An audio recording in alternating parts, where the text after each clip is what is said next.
একদিকে প্রধানমন্ত্রীর কাছে গেলেন এনসিপিআই সাংসদরা, অন্যদিকে মুখ্যমন্ত্রীর কাছে গেলেন ঋতব্রত তৃণমূলের ১৩ জন বিধায়ক। সকালে প্রধানমন্ত্রীর সঙ্গে ব্রেকফাস্ট বৈঠকে অংশ নিলেন এনসিপিআই সাংসদরা, আর দুপুরে মুখ্যমন্ত্রী শুভেন্দু অধিকারীর সঙ্গে বৈঠক করলেন ঋতব্রত তৃণমূলের ১৩ জন সাংসদ। নবান্নে ঋতব্রত তৃণমূলের ১৩ বিধায়কের সঙ্গে আজ দুপুরে বৈঠক করেন মুখ্যমন্ত্রী। ঋতব্রত বন্দ্যোপাধ্যায়, ফিরহাদ হাকিম, অরূপ রায়, জাভেদ খানরা আজ এই বৈঠকে ছিলেন। সেই সঙ্গে মুখ্যমন্ত্রীর সঙ্গে বৈঠকে ছিলেন আখরুজ্জামান, গোলাম রব্বানী, ইমানি বিশ্বাস, নূর আলম। নবান্নে গিয়ে মুখ্যমন্ত্রীর সঙ্গে বৈঠক করে এলেন ঋতব্রত তৃণমূলের ১৩ জন বিধায়ক, এবং তার মধ্যে অন্যতম ফিরহাদ হাকিম আমাদের সঙ্গে রয়েছেন। এই প্রথম পরিষদীয় দলের সঙ্গে মুখ্যমন্ত্রী বৈঠক করলেন। সকালে প্রাতরাশ সারছেন প্রধানমন্ত্রী প্রাক্তন তৃণমূল সাংসদদের সঙ্গে। আজকে দেখুন, এটা নতুন কিছু নয়। তার কারণ আমরা শুনেছি যে বিরোধীদের সাথে সৌজন্যমূলক ব্যবহার সরকার পক্ষের সবসময় থাকে। এটা আমরা দেখেছি, শুনেছি বিধান রায়ের যখন ডক্টর বিধানচন্দ্র রায় যখন মুখ্যমন্ত্রী ছিলেন তখন জ্যোতি বসুকে সেইভাবেই দেখতেন, এবং তারপরেও সিদ্ধার্থ শঙ্কর রায় জ্যোতি বসুর সেই সম্পর্ক ছিল। আমরা যখন কংগ্রেস করেছি তখনও দেখেছি যে আমাদের সুব্রত দা, সোমেন দা, এদের সাথে তখন জ্যোতি বসুর বা তখনকার মুখ্যমন্ত্রী বুদ্ধবাবুর একটা সৌজন্যমূলক সম্পর্ক ছিল। সুতরাং সৌজন্যটা থাকাটা স্বাভাবিক। সেটা কি তৃণমূল আমলে নষ্ট হয়ে গেল কেন?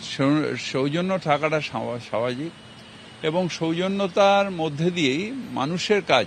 আমি মুখ্যমন্ত্রীর কাছে যাচ্ছি কেন? উনি পাওয়ারে আছেন, উনি সরকারে আছেন।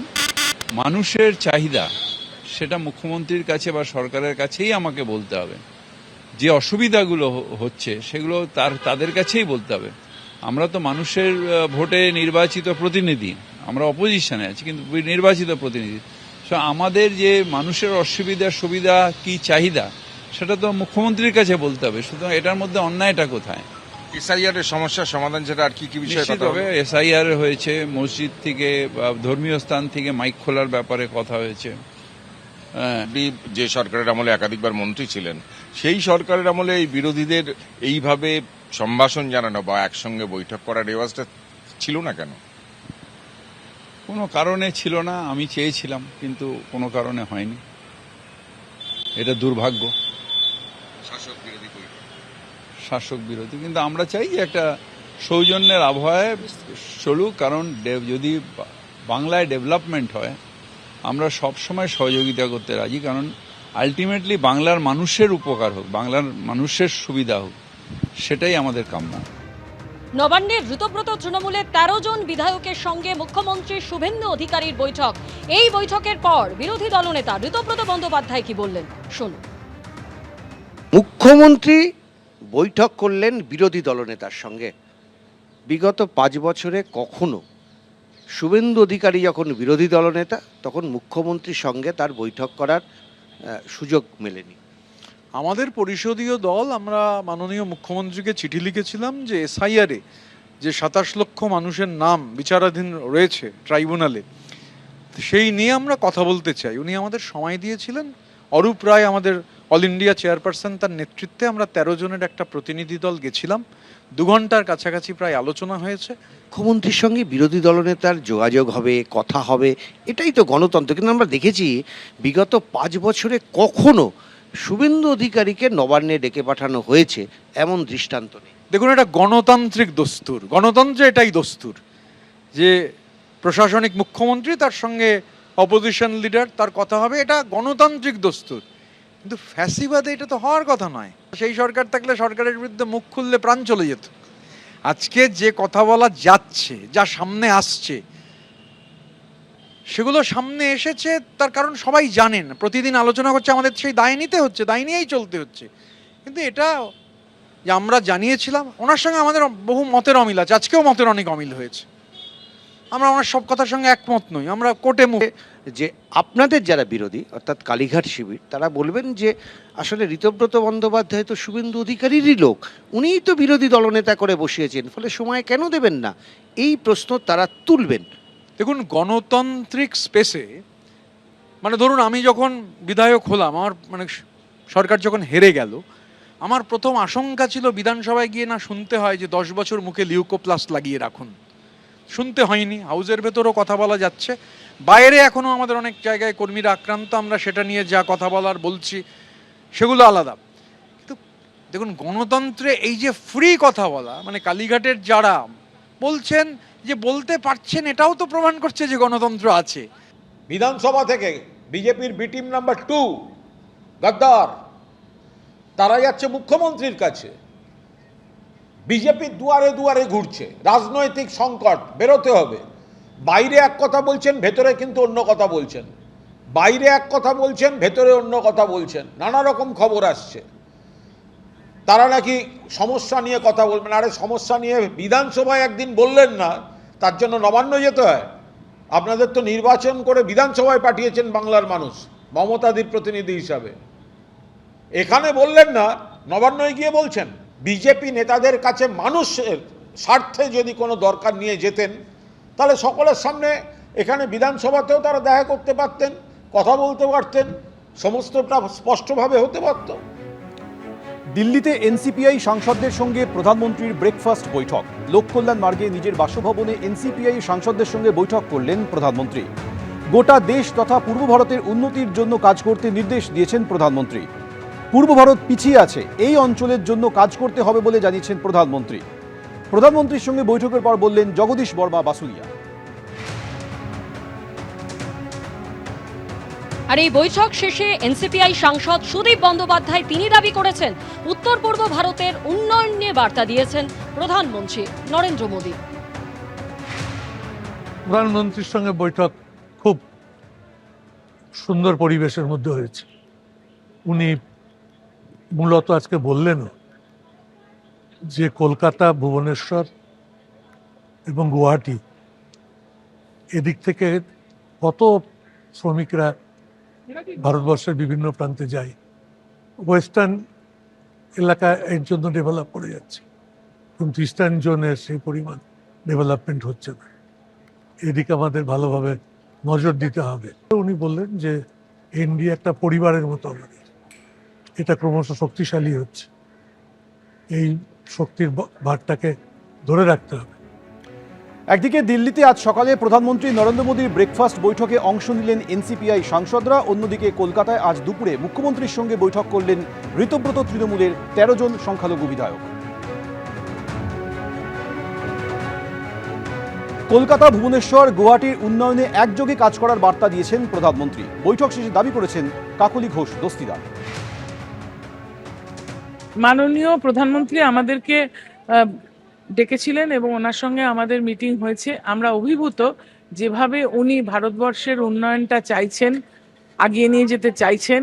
এবং উনি বললেন বিগত দিনে পূর্বী ভারত থেকে র মেটেরিয়ালস যেত, লেবার যেত, কিন্তু উন্নয়ন কিছু ওখানটায় হতো না, উন্নয়নটা হতো ভারতবর্ষের অন্যান্য দিকে। এখন আমি চাই যে উন্নয়নটা আমাদের পূর্ব ভারতে হোক। কলকাতা যখন ক্যাপিটাল ছিল তখন ভারতবর্ষ অনেক এগিয়েছে, এখন কলকাতাকে আবার সেই জায়গায় নিয়ে যেতে হবে যাতে করে কলকাতার যে উন্নয়নটা, ভুবনেশ্বরের উন্নয়নটা, গৌহাটির উন্নয়নটা সারা ভারতবর্ষে ছড়িয়ে যায়। আপনারা সবাই একসঙ্গে থাকুন, কাজ করুন, আমরা আপনার সঙ্গে আছি, এনডিএ পরিবারে আমরা সবাই কাজ করব। আর প্রধানমন্ত্রীর সঙ্গে এনসিপিআই সাংসদদের বৈঠককে কটাক্ষ করেছেন কালীঘাট তৃণমূলের সাংসদ সৌগত রায়। তিনি বলেছেন ওরা ভুলে গিয়েছেন কোন দলের টিকিটে ওরা জিতেছিলেন আর কে ওদের হয়ে প্রচার করেছিল। অনেকটা বৃষ্টির সামনে দিয়েছে, জিভ দিয়ে জল পড়ছে, আর কি বলা যেতে পারে।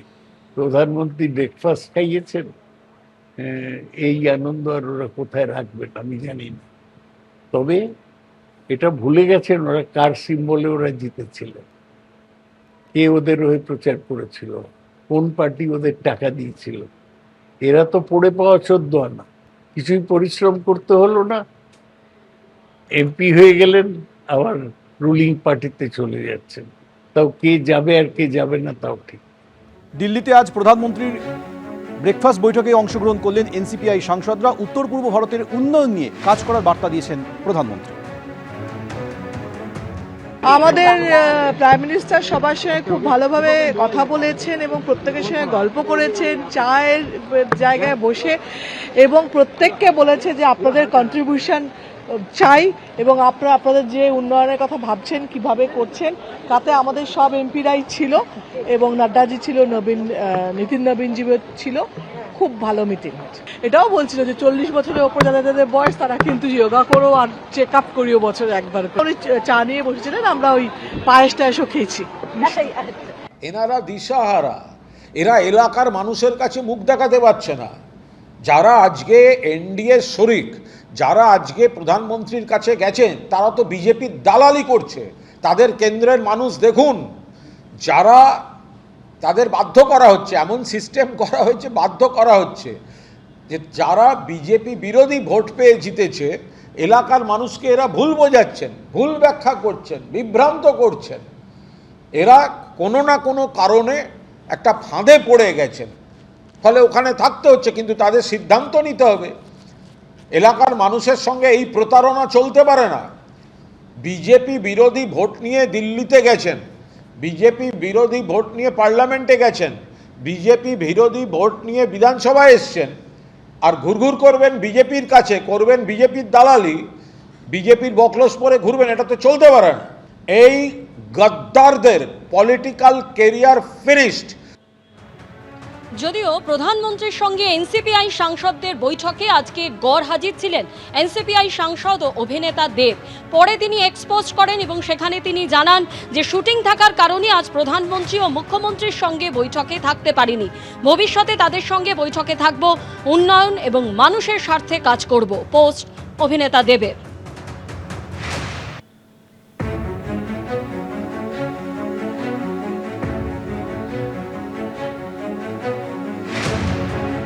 খুবই ভালো হলো, আমাদের একটা নতুন অভিজ্ঞতা হলো আরো একবার, এবং আমাদের রেসপেক্টেবল অনারেবল পিএম আমাদেরকে ডেকেছেন, এর থেকে বড় কিছু আর ছিল না। It was very nice, it is very very memorable.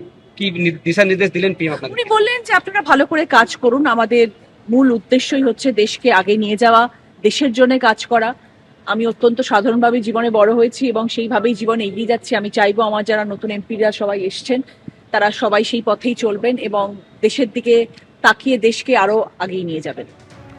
প্রধানমন্ত্রীর সঙ্গে আজ সকালে ব্রেকফাস্ট বৈঠকে অংশ নিলেন এনসিপিআই সাংসদরা এবং সেই বৈঠকে আজ নরেন্দ্র মোদীর সঙ্গে দেখা করলেন এনসিপিআই সাংসদ জুন মালিয়া।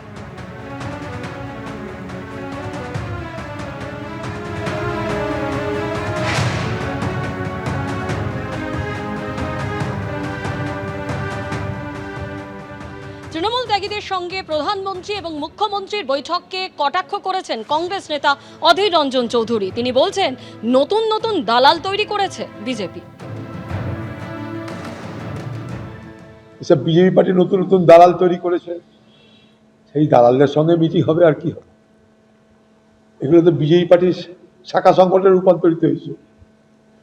এনসিপিআই বলুন, বিদ্রোহী বাংলার এমএলএরা বলুন, এগুলো সব বিজেপি পার্টির শাখা সংগঠন। তাই তাদের জন্যে প্রধানমন্ত্রীর দরজা খোলা প্রাতরাশের, মুখ্যমন্ত্রীর দরজা খোলা প্রাতরাশের, এরকম শৃঙ্খলা একই সঙ্গে হচ্ছে সব। ঝাড়গ্রামে কংসাবতী নদীর পারে দুই হাতির লড়াই। দলছুট হাতি রামলালের সঙ্গে লড়াই অন্য একটি হাতির।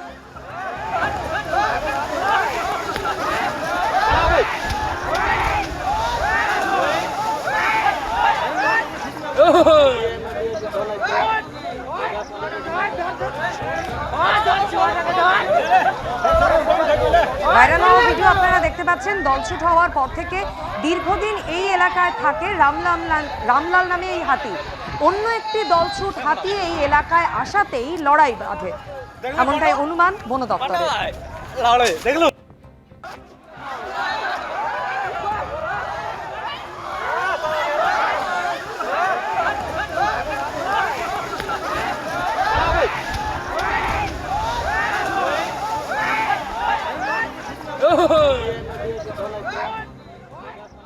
এবিপি আনন্দ, এগিয়ে থাকে, এগিয়ে রাখে।